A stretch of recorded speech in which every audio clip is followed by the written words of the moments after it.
मैं संजय सर आपको अपने channel PCM by Sanjay sir में स्वागत करता हूं। पिछली बार मैंने आपको केमिस्ट्री में तत्वों का वर्गीकरण समझाया। अंतिम बिंदु मेरा मोज़ले थे, जिन्होंने पुरानी मेंडलीव की सारणी का संशोधन करके नई सारणी प्रस्तुत की। आज मैं आपके सामने सारणी को कैसे बनाना है, कैसे एस ब्लॉक को रखना है, कैसे पी ब्लॉक को रखना है, कैसे डी ब्लॉक को रखना है और फिर कैसे एफ ब्लॉक आएगा, वो चीजें मैं आपको बताऊंगा। अभी तक किसी ने आपको सारणी बनाना नहीं सिखाया है। मैं आपको आज आसान तरीकों से सारणी बनाना सिखाऊंगा। बस इतना आप याद रखें कि पूरी सारणी 4 बिंदुओं पे है, एस, पी, डी और एफ पे। इस प्रकार मैं 4 ब्लॉक की सहायता से पूरी सारणी बनाऊंगा। सारणी बनाने का तरीका सिंपल है, आप जानते हो। मैं यहां दिखा रहा हूं आपको। एस में अधिक से अधिक कितने इलेक्ट्रॉन हो सकते हैं? 2। एस में अधिक से अधिक कितने इलेक्ट्रॉन हो सकते हैं? 2। पी में अधिक से अधिक कितने इलेक्ट्रॉन हो सकते हैं? 6। इसको याद कर लीजिए। इन चीजों को याद कर लेंगे आप तो आपको सारणी आसानी से याद हो जाएगी।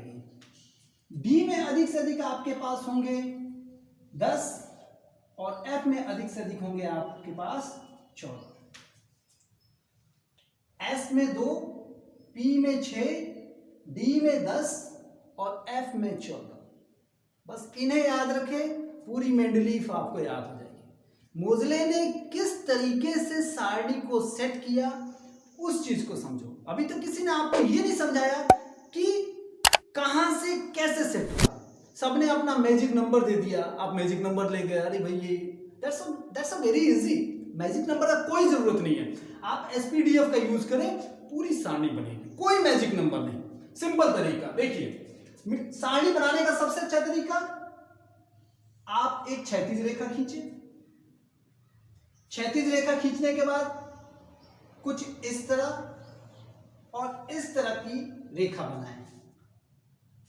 फिर इधर जाएं और इधर भी वही कंडीशन आपके सामने रहेगी और इस तरह करके आप एक सारणी बनाएंगे। इसी डंडी खींचें और ये आपकी सारणी आपके सामने। आपने याद कर रखा है, S बराबर 2, P बराबर 6, D बराबर 10 और F बराबर 14। इस तरह एक सारणी में आप ख्याल रखें, आपको 7 आवर्तों पे काम करना है। जो क्षैतिज रेखाएं मैं बनाऊंगा ना, वो आवर्त कहलाएंगे और जो ऊर्ध्वाधर रेखाएं मैं बनाऊंगा वो आपके वर्ग कहलाएंगे। मान याद रखें, आवर्त आपके पास होंगे, इन सब चीजों को लिख लीजिए। आवर्त आपके पास होंगे 7 और वर्ग होंगे आपके पास 18। ऊर्ध्वाधर रेखाएं होंगी जिन्हें 9 वर्गों में विभाजित करेंगे हम। अब ये मत समझिएगा कि वर्ग 18 होते हैं, 9 वर्गों में होंगे ये ऊर्ध्वाधर रेखाएं। ये आपके जो वर्ग हैं 9 वर्गों में 18 रेखाएं होंगी। इसका ख्याल रखें।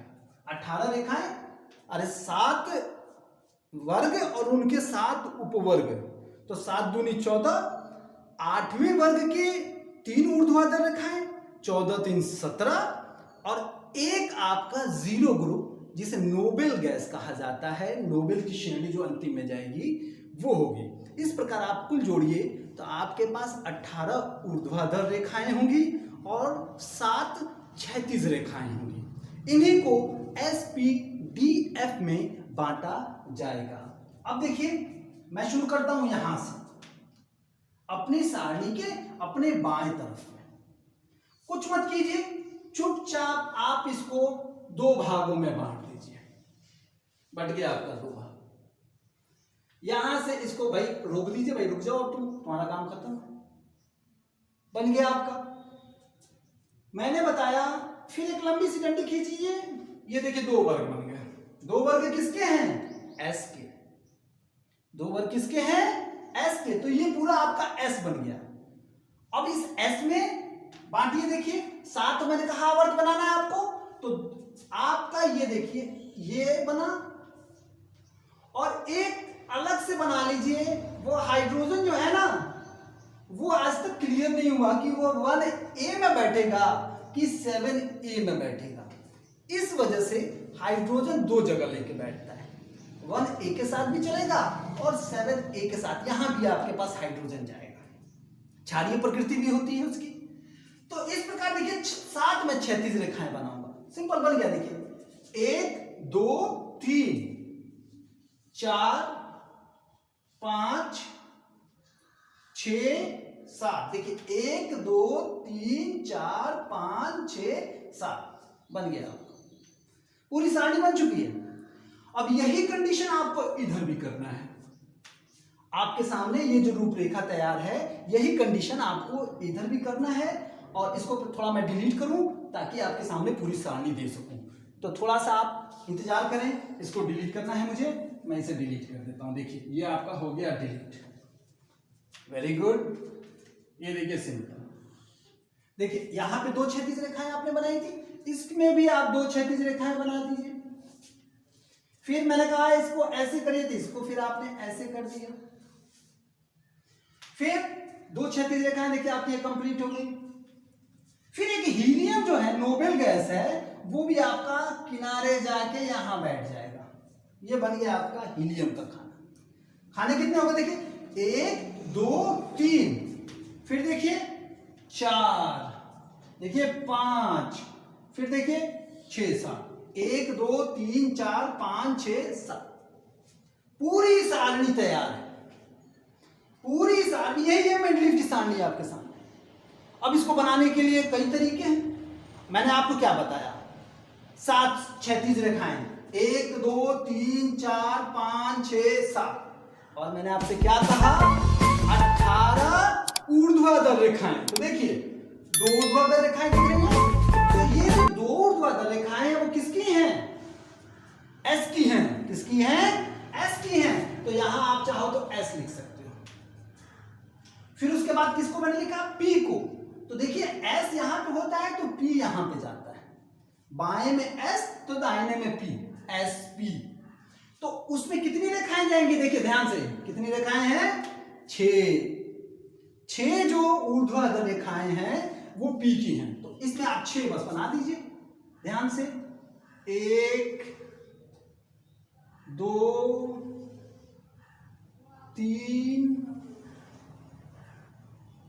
4, और एक बीच में यहां डाल दीजिए, कहीं से छोटा सा तत्व लिखना है। 1 2 3 4 5 6 बन गया। ये आपका हो गया पूरा पी ब्लॉक। ये जो छोटे छोटे खाने हैं ना, इनको ब्लॉक कहा जाता है।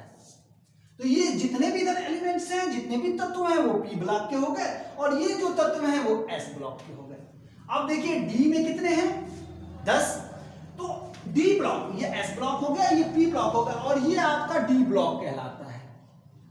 ये आपका डी ब्लॉक है।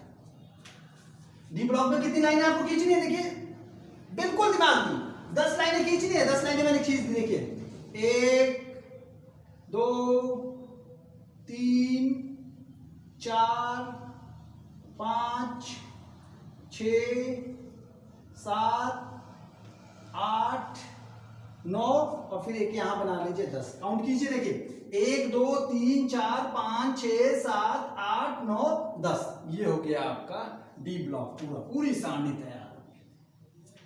अब कहेंगे आपकी सर ये तो 12वां, ये एफ कहां गया, एफ इसमें नहीं बैठता है। एफ को बाहर बनाना पड़ता है, क्योंकि वो 2 समूहों को लेके जाता है, लेंथेनाइट और एक्टिनाइट को। उसमें कितनी लाइनें बनेंगी, 14। आप देखिएगा कभी भी मेंडलीव की सारणी में नीचे ऐसी क्षैतिज रेखा खींच के छोड़ी जाती है, जिसमें आपके 2 आवर्त बनाए जाते हैं। देखिए 2 आवर्त बने, और 14 ऊर्ध्वाधर रेखाएं होती है। देखिए 1 2 3 4 5 6 7 8 9 10 11 12 13 14। इन लीजिए 1 2 3 4 5 6 7 8 9 10 11 12 13 14। देखिए हो गया एफ ब्लॉक।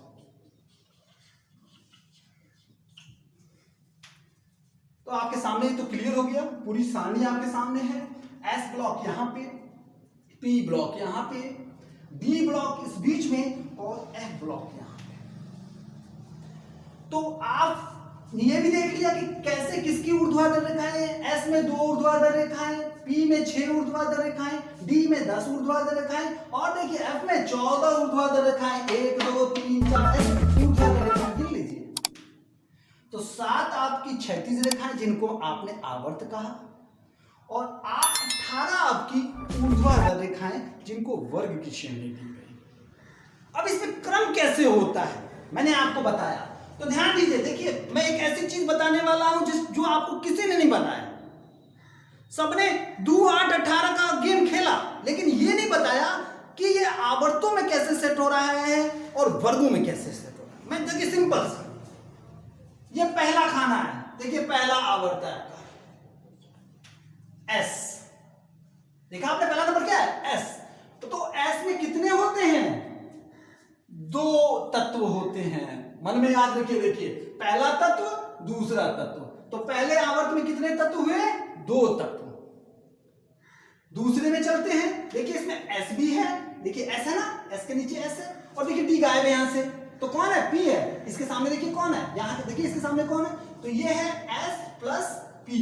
पहला एस बनाया, एस प्लस पी, एस कितना 2, पी कितना 6 और 6 और 2 जुड़ेगा तो कितना हो जाएगा 8। तो देखिए इसमें 8 तत्व हैं, देखिए 1 2 3 4 5 6 7 8 तत्व आए आपके। पूरे तत्वों को मैं काउंट करा देता हूं, फिर देखिए तीसरे में चलता हूं। इसमें भी देखिए एस है और देखिए सामने पी है, डी का कहीं पता नहीं है, तो फिर कौन जुड़ा, एस प्लस पी। फिर मैंने कहा एस में कितने 2 और पी में कितने 6 और दोनों जुड़े थे कितने, गिन लीजिए 1 2 3 4 5 6 7 8। आवर्त सारणी आप अपने पास रख के बैठिए, एक एक तत्व में गिना दूंगा, कैसे आता है, कहां से आता है, क्या संबंध है किसका। ये हो गया आपके पहला आवर्त में 2 तत्व, दूसरे आवर्त में 8 तत्व, तीसरे आवर्त में भी 8 तत्व। अब चलते हैं हम चौथे आवर्त की बात करते हैं। ये देखिए आपका चौथा आवर्त आ गया। तो अब देखिए इसके साथ एस भी है, डी भी है और पी भी है, तीनों चीजें हैं। तो आप सिंपल से जोड़ दीजिए S plus P plus D. देखिए एस बराबर कितना 2, पी बराबर कितना 6 और डी बराबर कितना 10। सबको जोड़िए, देखिए 18। कोई मैजिक नंबर नहीं है, सिर्फ एसपीडीएफ का खेल है, देख लीजिए 18 गिन लीजिए 1 2 3 4 5 6 7 8 9 10 11 12 13 14 15 16 17 18 आ गया। अब आप चलिए इस वाले पे, इसमें देखिए वही चीज, देखिए एस भी है, पी भी है और डी भी है, तो वही चीज फिर आएगी S plus P plus D, वही 2 धन 6 धन 10 बराबर 18। ये आपके देखिए मैंने आवर्त बना दिए, पहला आवर्त, दूसरा आवर्त, तीसरा आवर्त, चौथा, पांचवा। यहां मैं रुकूंगा कुछ देर के लिए और आपको समझाऊंगा कि यस पहले आवर्त में कितने तत्व, 2 तत्व, दूसरे आवर्त में कितने तत्व, यस और पी दोनों आ गए हैं ब्लॉक, तो 8 तत्व। तीसरे आवर्त में कितने, फिर यस और पी रह गए हैं, फिर 8 तत्व। तीसरे आवर्त में कितने, एस पी और डी आ चुका है, तो दोनों तीनों को जोड़ने पे 18। फिर चौथे में कितना, देखिए एस पी डी आ गया है, तो फिर से वो भी 18। अब आप परेशान हैं कि सर ये तो बड़ा ठीक से सेट हो रहा है एस पी डी करके, तो ये एस पी डी जो सेट हो गया है उसको सिंपल तरीके से आप याद रखें कि, तो मैंने आपको बताया कि देखिए पहला आवर्त 2 तत्व लेके बैठा है, दूसरा आवर्त मैंने बताया कैसे 8 तत्व लेके बैठा है, तीसरा आवर्त भी कैसे 8 तत्व लेके बैठा है, चौथा आवर्त भी 18 तत्व लेके बैठा है और पांचवा आवर्त भी आपका 18 तत्व लेके बैठा है। पर अब आप हो गए परेशान क्योंकि अगले 2 आवर्त तो बढ़ेंगे, छठवां आवर्त और 7वां आवर्त आपको कंफ्यूजन क्रिएट करेगा। तो छठवां आवर्त तो मैं आपको क्लियर कर सकता हूं, लेकिन 7वां आवर्त जो है उसमें अभी भी कुछ रिक्त स्थान छोड़े गए हैं। वो रिक्त स्थान मेंडलीफ ने छोड़ दिए थे। मेंडलीफ ने, मैंने आपको बताया था पिछले वीडियो में कि उन नए तत्वों की जैसे जैसे खोज होती रहेगी उन रिक्त स्थानों को भरते रहा जाएगा। और रसायनज्ञों ने खोज की और भरना शुरू कर दिया। तो फिलहाल मैं आगे चलता हूं, आपके सामने अगले आवर्त की जानकारी देता हूं। अब मैं आपको SP का इस्तेमाल और D का इस्तेमाल तो हो गया। कहेंगे सर कि भाई F बराबर 14 लिखा है, अब तक उसका कोई इस्तेमाल ही नहीं हुआ। तो आप ध्यान से देखें, अगला जो आवर्त है वो F ब्लॉक लेके बैठा हुआ है। अब आप देखोगे इसमें तो F कहीं है ही नहीं। तो मैं आपको बता दूं, D ब्लॉक की जो पहली पद है, जो ये 57 है और ये जो 89 है, ये दोनों उठ के यहां आते हैं।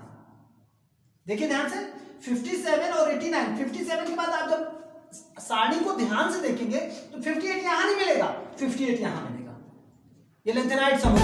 फिर देखिए 89 के बाद यहां 90 नहीं मिलेगा, 90 यहां पे आ जाएगा, एक्टिनाइड समूह। तो ये लेंथेनाइड और एक्टिनाइड जो समूह हैं ये आपके F ब्लॉक में आते हैं और D ब्लॉक से उठ के आते हैं।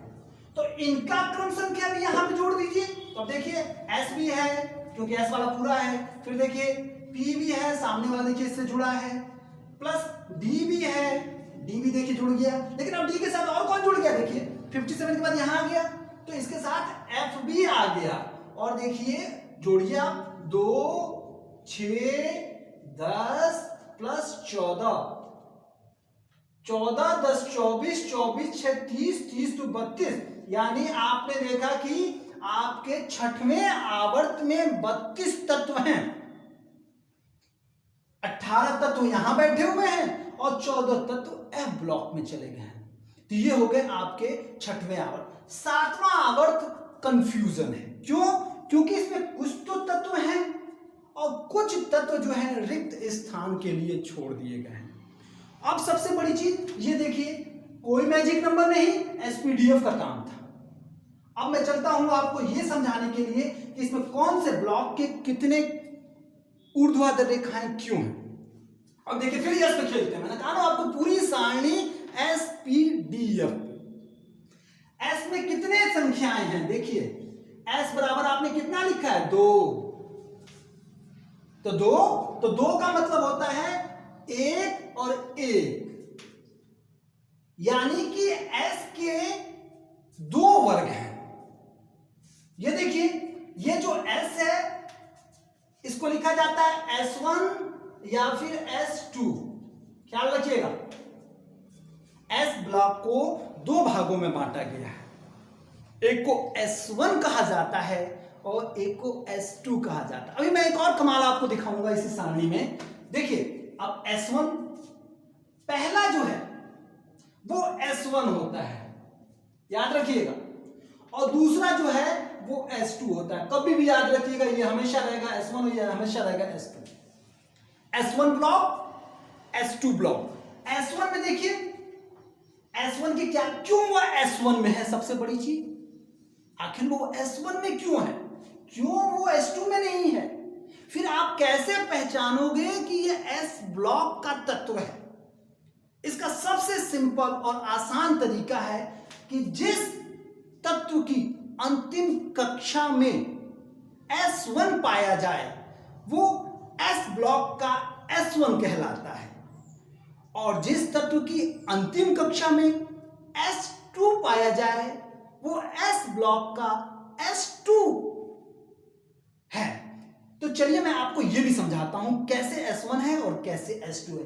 आपने ये SPDF सीखा होगा, आपको समझ में आया कि पहले आवर्त में 2, दूसरे आवर्त में 8, कैसे 8 मैंने बताया, तीसरे आवर्त में भी 8, कैसे 8, चौथे आवर्त में 18 कैसे मैंने बताया, पांचवें में भी देखिए 18 कैसे मैंने बताया, फिर छठवें में 32 कैसे आया, कैसे F जुड़ गया, कहां से लेंथेनाइड आया, कहां से एक्टिनाइड आया, वो चीजें मैंने क्लियर कर ली।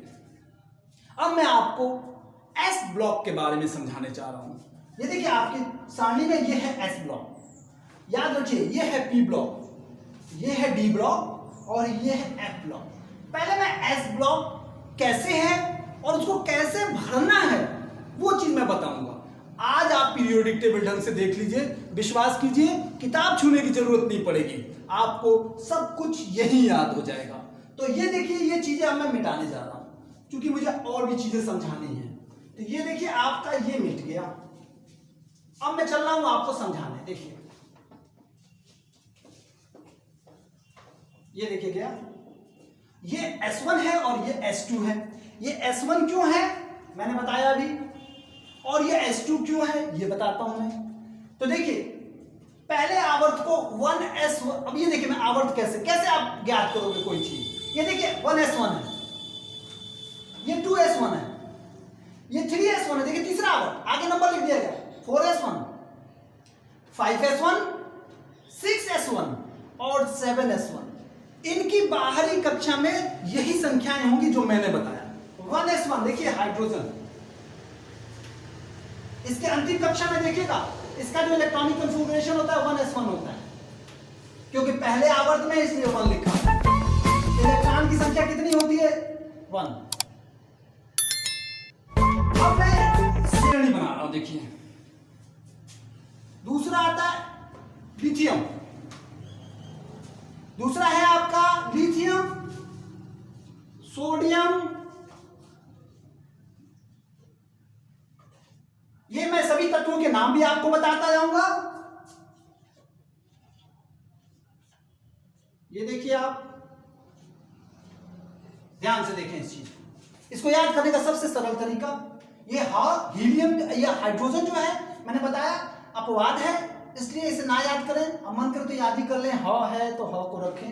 देखिए लीना के आरबी से सबसे सिंपल भाषा है हिंदी में, रबड़ी आप लोग जानते ही होंगे। और एसीएस जो है वो सीजियम होता है। और एफआर अक्सर गांव में देखते हैं, चाहे शहरों में फरियावा ज्यादा होता है, तो यहां फरियाया जा रहा है। देखिए कैसे, लीना LINA, लीना के आरबी से रबड़ी, कौन ये आपका देखिए सीजियम और एफआर यानी फरियाए, तो होगा आपका लीना की रबड़ी सीजियम फरियाए।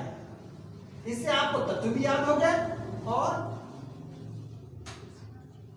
देखिए लीना की रबड़ी सीजियम फरिया दिया, याद हो गया, पूरा बन गया, एक पूरा भर गया आपका। देखिए चार्ट भर गया, लीना की रबड़ी सीजियम फरियाए। परंतु ये चीज हो गई याद करने का, लीना की रबड़ी रिवर कैसे। मैंने कहा ना इसके बाहरी कोश में होगा 1s1।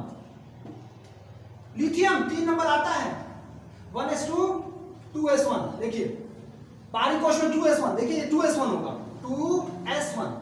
2 क्यों, दूसरे आवर्त में। सोडियम 11 नंबर पे आता है, सोडियम 11 नंबर पे आता है। इलेक्ट्रॉनिक विन्यास इसका होगा 2 8 1। देखिए अंतिम में फिर एक आया 2 8 1। एक देखिए किसमें गया, तीसरे में गया ना, तो ये देखिए इसके अंतिम कोश में होगा 3s1। बस अब याद कीजिए, छोड़िए कुछ याद मत कीजिए। अब लिखिए 4s1, ये हो गया 5s1, ये होगा 6s1, ये होगा 7s1। याद मत कीजिए, लाइन से याद कर लीजिए, हो गया। ये देखिए आपका एस ब्लॉक का पहला जो ग्रुप है वो देखिए हाइड्रोजन और लीना की रबड़ी सीजियम फरियाए। सबके बाहरी कोश में एक इलेक्ट्रॉन है।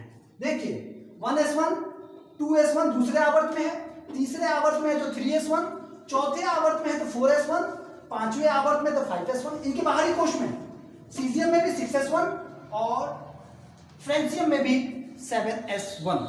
इस प्रकार आपका S1 ब्लॉक खत्म होता है। अब हम चलते हैं S1 ब्लॉक। इन्हें क्षारीय धातु कहा जाता है। S1 ब्लॉक को क्षारीय धातु कहा जाता है। क्षारीय धातु क्यों कहा जाता है, क्योंकि जब ये पानी के साथ क्रिया करते हैं तो उसके हाइड्रोक्साइड बनाते हैं। तो क्षारीय हाइड्रोक्साइड बनाने की वजह से इन्हें क्षार धातु कहा जाता है। ये जो है आपके क्षार धातु हैं। अब मैं इसका सहयोगी H2 पढ़ने जा रहा हूं।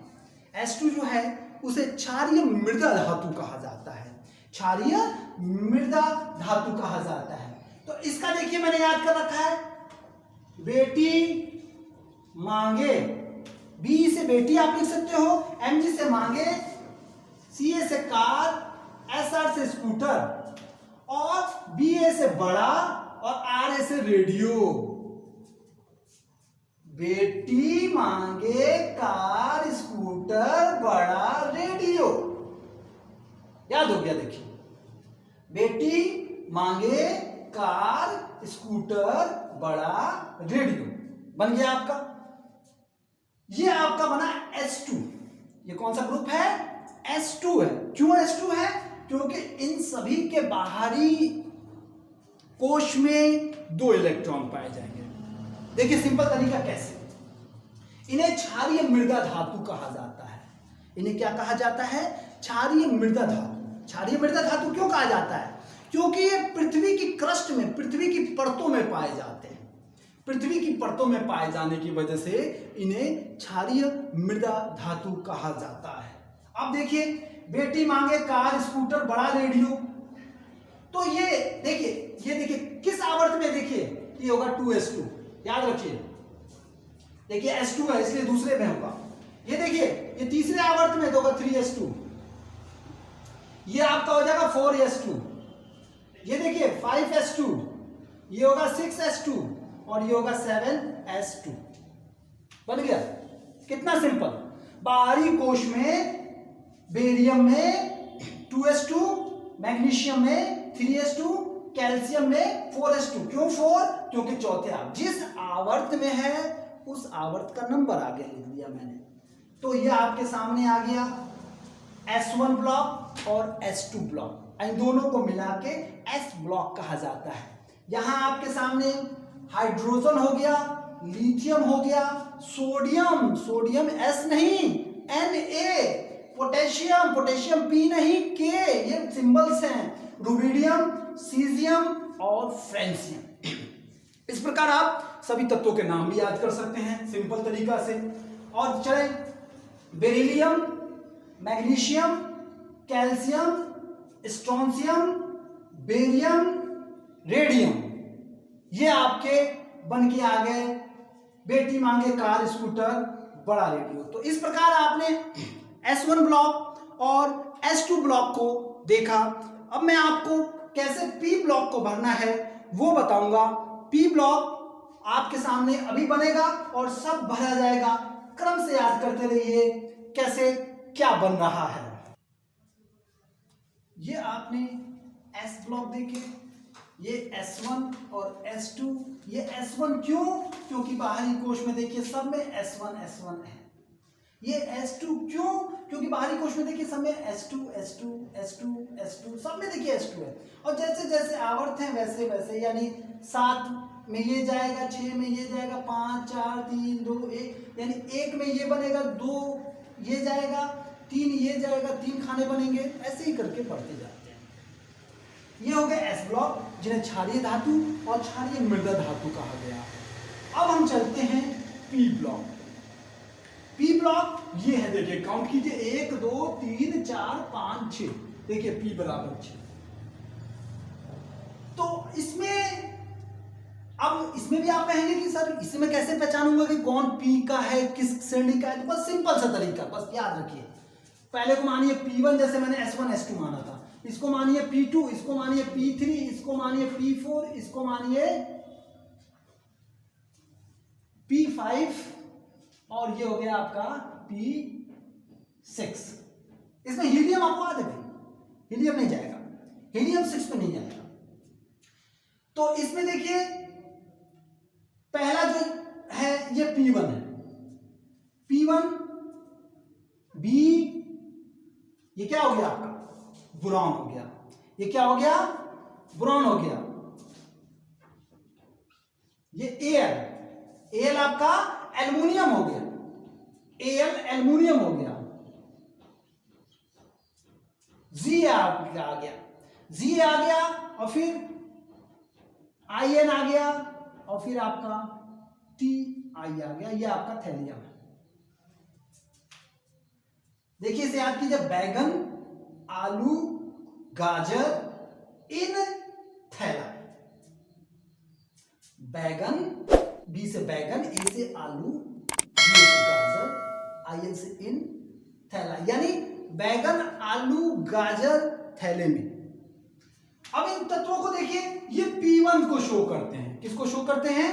तो देखिए जैसे ये 2 में है तो ये बनेगा आपका 2s2 और आपका आ जाएगा P1, 2P1।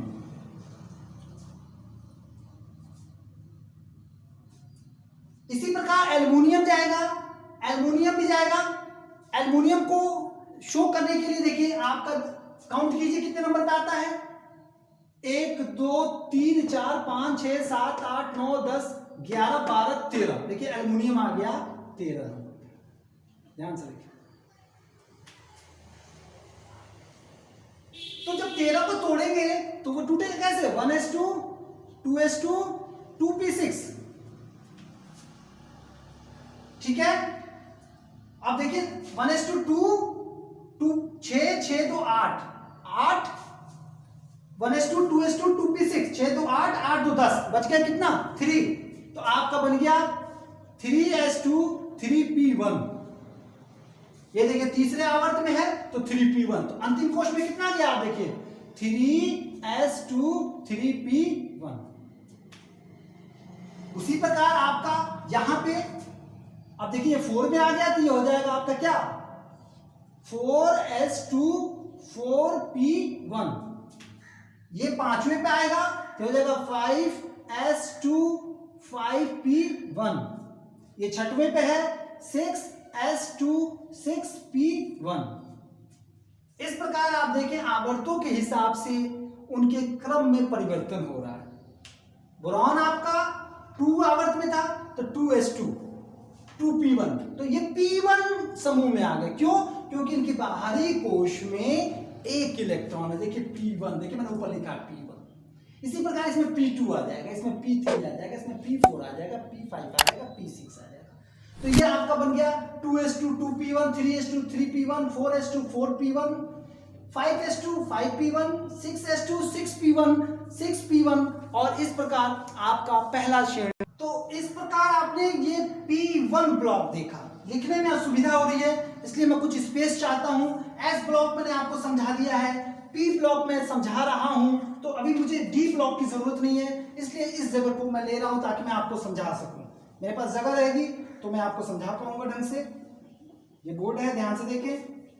तो आपने देखा P1, और P1 कौन था?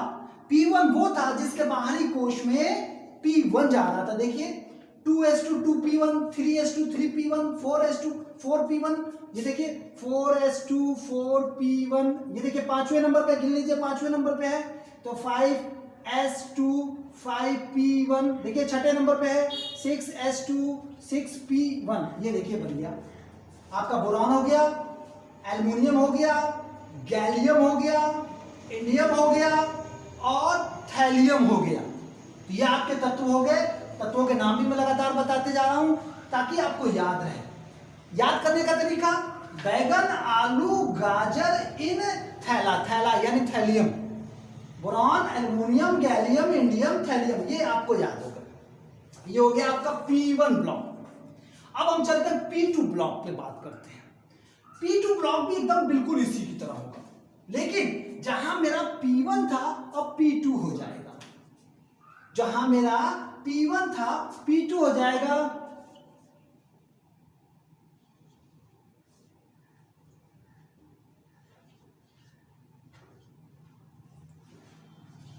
ये देखिए आपके सामने, ये मैंने P2 ब्लॉक समझा दिया।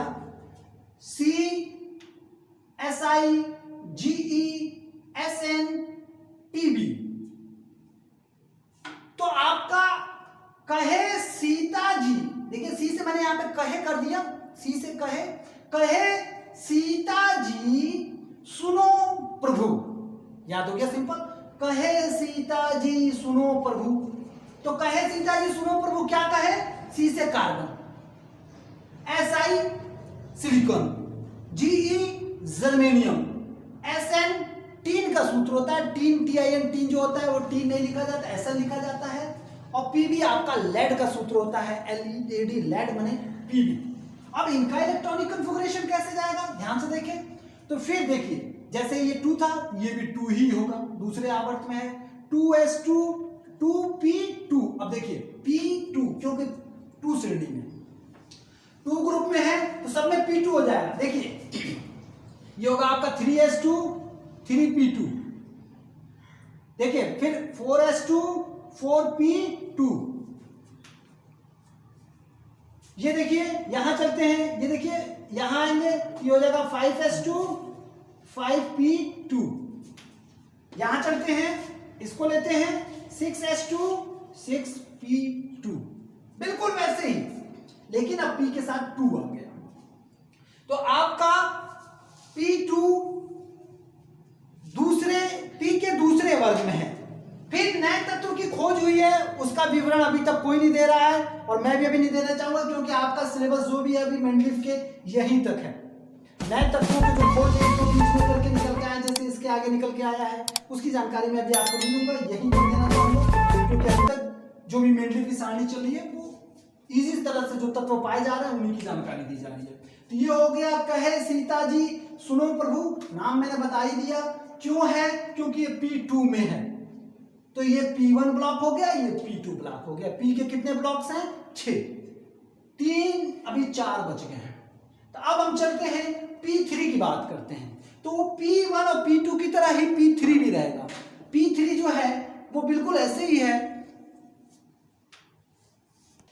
तो मैंने आपको बताया इसे p1 ब्लॉक क्यों कहा जाता है, क्योंकि इसके बाहरी कोश में p1 जो भी इसके अंतिम इलेक्ट्रॉन है p1 में जा रहे हैं।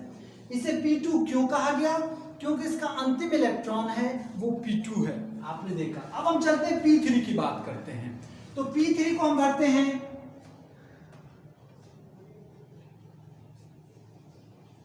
ये देखिए ये नेपाल हो गया, ये पाकिस्तान हो गया, ये ऑस्ट्रेलिया हो गए और सब हो गए बीमार।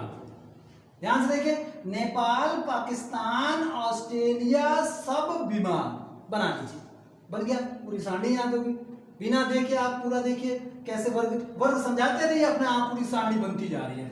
नेपाल पाकिस्तान ऑस्ट्रेलिया सब बीमार। देखिए मैंने इंडिया का नाम नहीं लिया, इसमें इंडिया मैंने देखा, आपके सामने नेपाल है, पाकिस्तान है, ऑस्ट्रेलिया है, सब है और बीमार है। अब चलिए इनको समझते हैं। ये है p3 के तत्व, p3। अब ये p3 क्यों होंगे, इनको ध्यान से देखिए ये दूसरे आवर्त में है, तो इसका इलेक्ट्रॉनिक कॉन्फ़िगरेशन का अंतिम जो तत्व होगा वो दूसरे में है, तो 2s2 और p3 है ना, तो 2p3। ये ध्यान से देखिए 2s2 2p3।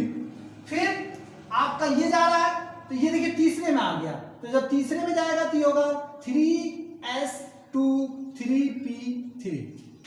फिर देखिए ये गया 4 में है, तो 4s2 4p3।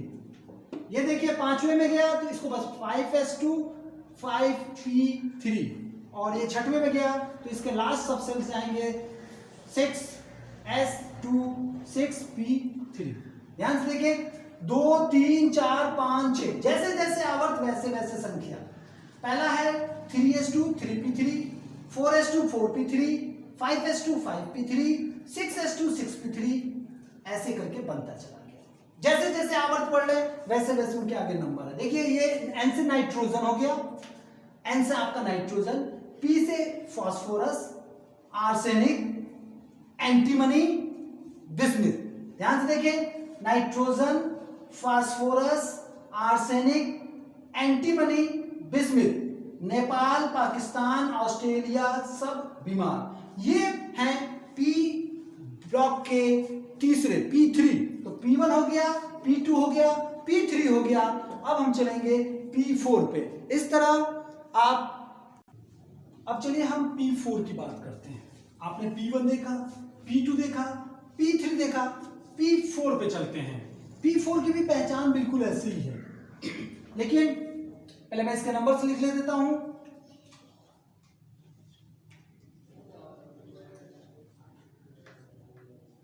ध्यान से देखिए, मैंने लिखा ओ स्टाइल से टीपो। देखिए ओ स्टाइल से टीपो, ध्यान से देखिए ओ स्टाइल से टीपो, ओ स्टाइल से टीपो। इजी है, आसान हो गया, याद भी हो गया। ओ स्टाइल से टीपो। इसमें देखिए O जो है oxygen, S sulphur, selenium, tellurium और पोलोनियम, ये आपके तत्व हैं जो मैंने नाम बताया। अब ये P4 क्यों है? देखिए सिंपल सबकी तरह, ये देखिए दूसरे आवर्त में है तो इसका होगा 2s2 2p4। ये देखिए तीसरे आवर्त में है 3s2 3p4। चौथा आवर्त बिल्कुल वैसे ही 4p4। देखिए आवर्तों का नाम दिखता जा रहा हूं और आगे ये P4 है तो P4 आ रहा, 5s2 5p4 और ये है आपका 6s2 6p4।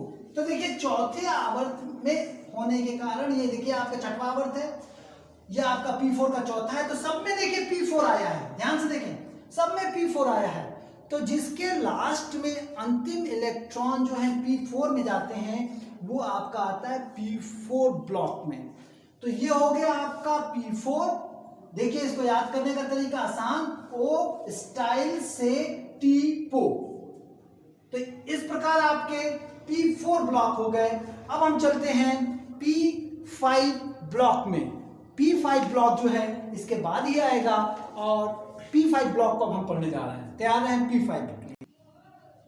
अब हम चलते हैं P5 को कैसे याद करना है, कैसे हम पहचानेंगे कौन P5 है। तो देखिए P5 भी इन्हीं की जैसे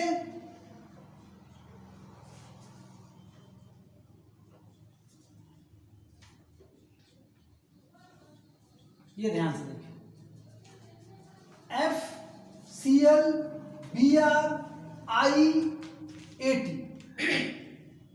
F आपका फ्लोरीन हो गया, Cl आपका क्लोरीन हो गया, Br आपका ब्रोमीन हो गया, I आपका आयोडीन हो गया और AT आपका एस्टेटीन हो गया। इसको याद करने का तरीका, F देखें फिर कल Cl कल, फिर कल बाहर, फिर कल बाहर I आंटी। सिंपल तरीका, फिर कल बाहर आई आंटी, फिर कल बाहर आई आंटी, फिर कल बाहर आई आंटी। याद हो गया मुझे भी ऐसे याद है, मैं ऐसे लिख रहा हूं, आप भी ऐसे याद करो, सिंपल तरीका, फिर कल बाहर आई आंटी। तो अब इसे देखिए ये कौन से में हम पहचान लिए P5 में, P5 में है तो देखिए इसका सिंपल तरीका वही, दूसरे आवर्त में है तो 2s2 2p5। ये देखिए तीसरे आवर्त में है तो 3s2 3p5। ये चौथे में है तो 4s2 4p5। ये पांचवें में है तो 5s2 5p। ये देखिए छठवें में है आपका एस्टेटीन तो 6s2 6p5। ध्यान से देखें सब में देखिए 5 है। जिसके बाहरी कोश में बाहरी इलेक्ट्रॉन जो है P5 में जाता है वो P5 यहां सजेगा, वो यहां सजेगा। ये देखिए सज चुके हैं, फ्लोरीन क्लोरीन ब्रोमीन आयोडीन एस्टेटीन, ये आपका हो गया P5 ब्लॉक। इसके बाद में समझाने के लिए आपको P6 शुरू करूंगा और फिर मैं आपको तरीका बताऊंगा कैसे हम पहचानेंगे कि कौन किस नंबर पे आता है। तो फिलहाल आप P5 ब्लॉक लिख लें और याद कर लें, फिर कल बाहर आई आंटी। और चलते हैं P6 की बात करते हैं। P6 यानी शून्य ग्रुप। सबसे अंतिम में आपका जो ये ऊर्ध्वाधर खड़ी रेखा है ये आपकी शून्य ग्रुप भी कही जाती है, नोबल गैस भी कहे जाते हैं, अक्रिय गैसें भी इसी को कही जाती हैं और ये P ब्लॉक का P6 आता है। तो इसको पहले मैं लिखता हूं,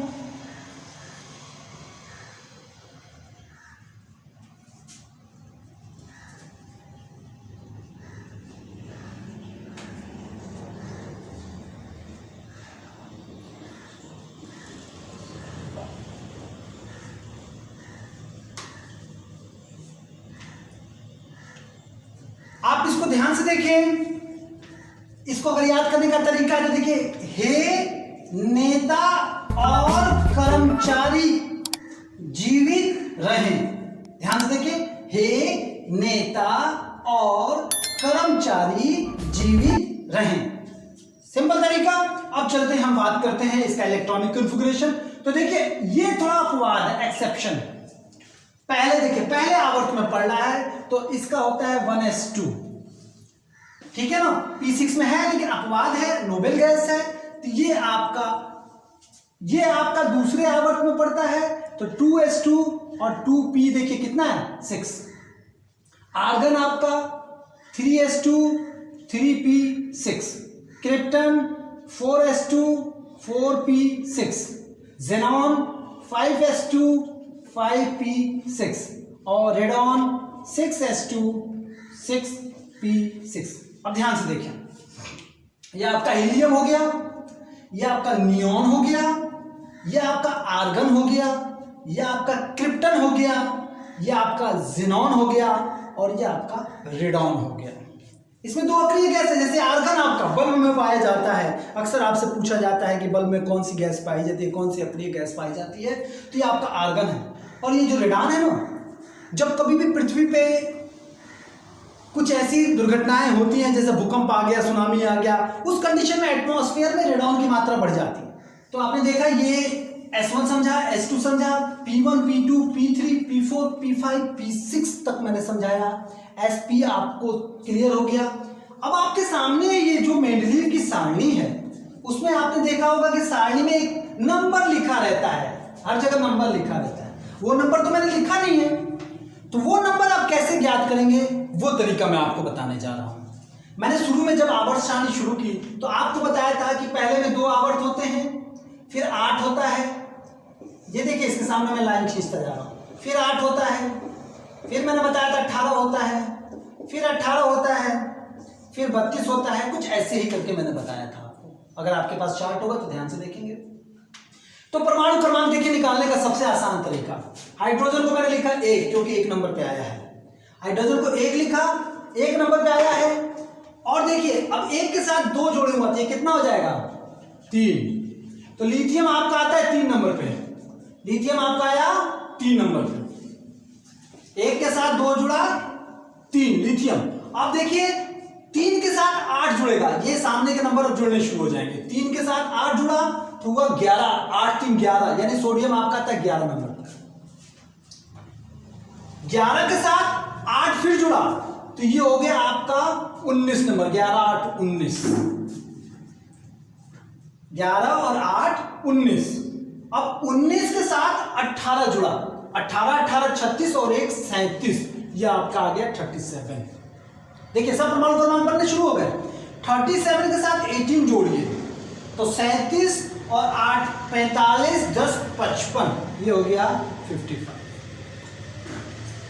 2 8 इसके साथ फिर 8 फिर 18 18, अब आपके साथ 32 जोड़ना है तो 5 2 7 और 5 3 8, ये फ्रेंशियम 87। इस प्रकार आप परमाणु क्रमांक निकाल सकते हैं। अब जैसे इसी में आ जाइए आप, ये तो आपका निकल गया पूरा। देखिए S1 में सब परमाणु क्रमांक 1 number 3 number 11 number 19 number 37 number 55 number 87 number, सब परमाणु क्रमांक आपके सामने हैं। अब चलते हैं हम यहाँ पे बेरिलियम के पास, तो काउंट कीजिए 3 के बाद कौन सा नंबर आता है 4 नंबर, यानी बेरिलियम का परमाणु क्रमांक हो गया आपका 4। बेरिलियम का परमाणु क्रमांक हो गया 4। अब देखिए इसके साथ जोड़िए 4 और 8 जुड़ेगा ना, 8 4 कितना, मैग्नीशियम हो गया 12 नंबर पे, मैग्नीशियम हो गया 12 नंबर पे। एक बार 8 जोड़ा फिर एक बार 8 जोड़िए, 12 8 20, कैल्शियम हो गया आपके 20 नंबर पे 20, और 20 के साथ 18 जोड़ेंगे तो ये हो जाएगा स्ट्रैंशियम आपका हो गया 38 नंबर पे, ये इसका परमाणु क्रमांक हो गया 38। 38 के साथ फिर 18 जोड़िए तो हो गया आपका 56, और 56 के साथ फिर 32 जोड़ दीजिए तो हो गया आपका 88। देखिए सबका परमाणु क्रमांक आपके सामने है।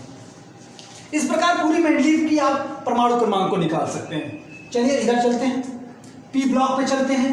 हीलियम कितने नंबर पे आता है 2 नंबर पे। देखिए हाइड्रोजन हीलियम 2 नंबर, 2 8 कितना होता है 10, नियॉन आएगा 10 नंबर पे। 10 और 8 कितना होता है 18, आर्गन आएगा 18 नंबर पे। 18 और 18 कितना होता है 36। देखिए मैंने कहा ना पहले 2 नंबर फिर 8 नंबर फिर 8 नंबर फिर 18 नंबर फिर 18 नंबर फिर आपका 32 नंबर। ऐसे मैंने शुरू में आपको समझाया था एसपीडीएफ को। तो देखिए 2 और 8 10, 10 और 8 18, 18 18 36, और 36 के साथ फिर एक बार 18 जोड़िए तो 36 42 44 10 54 54, और उसके साथ फिर 32 जोड़िए तो 4 2 6 और 5 3 8, ये देखिए 86 आ गया। इस प्रकार ये श्रेणी बनी। उसी प्रकार इन सबका आप परमाणु क्रमांक सिंपल तरीके से इन नंबरों की सहायता से निकाल सकते हैं, और पूरे परमाणु क्रमांकों को रख के आप मेंडलीव की सारणी सजा सकते हैं। तो आपने देखा, आज मैंने आपको एस ब्लॉक समझाया और पी ब्लॉक समझाया, एस के बारे में बताया, पी के बारे में भी कुछ बताया, मैंने परमाणु क्रमांक कैसे निकाले जाते हैं वो बताया, मैंने आपको कैसे याद किए जाते हैं वो बताया, एस पी फिर डी बच गया और एफ बच गया। अगले वीडियो में मैं आपको डी और एफ ब्लॉक के बारे में समझाऊंगा। तब तक आप इस वीडियो को देखें, लाइक करें, सब्सक्राइब करें, ताकि लेटेस्ट वीडियो आपके पास तुरंत उपलब्ध हो जाए। धन्यवाद।